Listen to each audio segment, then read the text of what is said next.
dogo bado najisumbua. Mimi kwetu nimeaga, mjukuu wa Fude Baraka Kabugila Machafula miti mingi Kengemkeni. Mimi kwetu nimeaga. Najisumbua. Uchawi wa kitoto kabisa wa kuvulia vitumbua kwetu.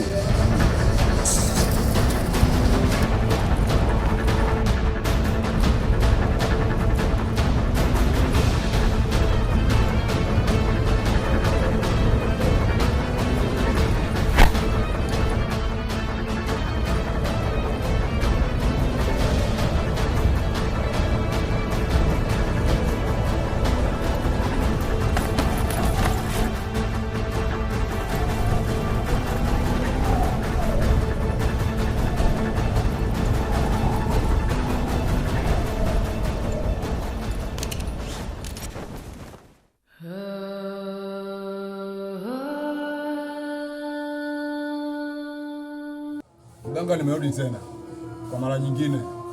Dawa alionipa nimetumia kama ulivyonielekeza, lakini cha ajabu sioni mabadiliko.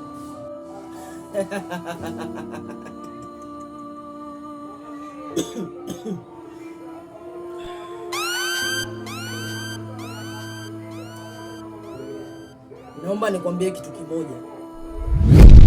Mimi tangia naanza hii kazi sikuwahi kufeli, ila wewe umejifelisha mwenyewe, kwa sababu nilipokupa masharti nilikuambia kuwa usigeuke nyuma miongoni mwa masharti nilokupa. Lakini wakati unaenda kufanya ile dawa nilikuona umegeuka zaidi ya mara 3. Sio kweli, yaani sijavunja sharti yoyote ambayo umenipa. Umeona jamaa kafika pale hakuna alichozulika, kapita vizuri kabisa. Siwezi nikafanya kitu cha uongo. Sio kweli. Kama unataka kubishana na mimi au niwezi, wakati unafanya ile tukio nimekuona. Sio kweli mganga, mimi sijavunja masharti. Nimefuata masharti yote ambayo umeniambia. Sijageuka sehemu yoyote na hajaniona mtu yoyote. Naomba usinipandishie sauti. Lazima niongee kwa sababu mimi sijavunja masharti yoyote. Wewe ni mdogo sana. Tukio zima nimeliona. Kwa hiyo hakuna kitu ambacho unaweza kunificha. Mganga, mimi sijavunja masharti yoyote. Sijavunja masharti. Naomba usibishane na mimi. Sijavunja masharti yoyote. Nakuomba. Mimi nimekuona katika kioo changu. Nimekuona mwanzo mwisho.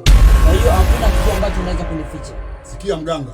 Yaani mganga, kama umenidhulumu au kama nyinyi ndio wagangale wa TikTok na Instagram, mimi sio mtu wa kudhulumiwa.